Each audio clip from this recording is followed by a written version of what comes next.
Hi everybody, it's LisaT coming at you with The Language of Letting Go by Beattie. So, excuse all this.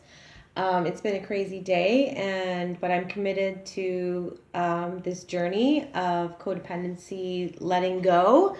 And I was just about to finish my day and say, okay, enough and Netflix, but I have this commitment with you guys and with myself. So I flipped open my Beattie book and I'm like, I can't miss this day, of course, because today, February 8th, is letting go of guilt. And I have been feeling guilty for this whole weekend because I deleted these pictures by mistake off my phone. And, wonderfully, they're all like all the main memories were saved to Facebook and everything, but it's caused me to look at other moments where I, stupid Lisa, where I made a mistake and I'm feeling so guilty. I have all this guilt on myself, and I open the book and it says letting go of guilt. So let's read today. Feeling good about ourselves is a choice. Just like I was talking about, happiness is a choice. Feeling good about ourselves is a choice. So is feeling guilty.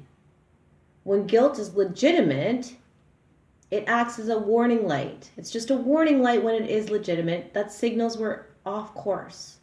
And as soon as it's done that, then the purpose is fulfilled and we don't need to hold on to it. It doesn't say that here. I'm just ad-libbing. So let me just read that paragraph again. Feeling good about ourselves is a choice. So is feeling guilty. When guilt is legitimate, it acts as a warning light, signaling we're off course, and then its purpose is finished. Wallowing in guilt allows others to control us. It makes us feel not good enough. It prevents us from setting boundaries and taking our healthy action to care for ourselves. We may have learned to habitually feel guilty as an instinctive reaction to life. Now we know that we don't have to feel guilty, even if we've done something that violates a value. Extended guilt does not solve the problem. It prolongs the problem. So make an amend, change a behavior, and then let go of guilt. Today, God, help me to become entirely ready to let go of guilt. Please take it from me and replace it with self-love. Oh man, I needed this so badly. I have been I've been doing pretty good. So I think everything happens for a good reason. It's all to give us a good lesson on how to do better. And being like myself, being on a road of healing and recovery and change, that I know that these tough moments are for my higher good. So I have been feeling guilty, and I feel like, I lost these pictures, and it's reminded me of how 4.5 years ago I was deleting too much stuff all at once, and I blew up my phone, and I lost the voice of my father. And so as I lost these pictures this weekend, it's triggered on that unresolved guilt. I feel so guilty because I'm telling myself how stupid it was that I didn't back up my phone, and how stupid it was that I went into panic when I went to the telestore and I didn't tell them to save everything. I just was worried about my messages and worried about this and worried about the wrong things, and I'm feeling so guilty. I didn't realize it was guilt I was feeling, but it's totally guilt, and I'm not in self-love.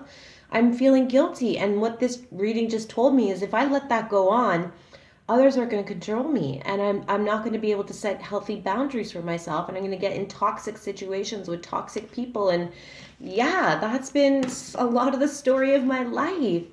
So we got to recognize, what am I feeling? It's always a good thing to do to ask ourselves, what's going on here? If we're having some sort of disturbance inside of us, some sort of painful experience internally, ask ourselves, what is going on for me right now? What am I telling myself? What stories am I telling myself? And are these stories true? Are they factual? Or are they, old stuff latching on to the now? Old stuff from inside of me latching on to the now. Well, I can see that is happening for me. So I need to let go and replace it with self-love. I gotta love myself. And the way I can do that right now, this is a little thing I've been doing, and I'll share this with you guys, and then I'll end this video because we all have short attention spans. I've been talking out loud to myself the odd time, and giving myself the back talk. So I was earlier tonight I was in the bathtub and I said, like, oh God, I said it out loud. I'm so mad at myself.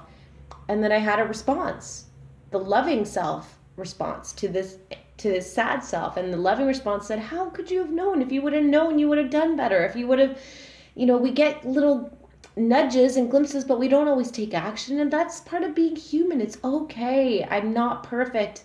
And everything is not always going to be perfect. And it's okay. I'm actually okay right now. I'm telling myself this wrong story that if I could just have my dad's voice back and if I could just get those pictures back, then I'd be okay. It's not true. Not then I would be okay. I am okay. I am okay. And I'm doing the best I can all the time. It's, life is lived in forward motion, but it's understood in hindsight. It's understood when we look back on it. Then we understand. We don't understand it in the moment as we're going through it. So it's all okay. It's all part of the process. It's all learning. And at the end of this day right now, all is good. All my needs are actually taken care of. And that's it. That's all I got for you guys. It was a short one. This one was really more for me. So anyways, the language of letting go with Melody Beattie. That was February 8th. Letting go of guilt. Let it go. Let it go. Let it go. I love you all. Thanks for watching.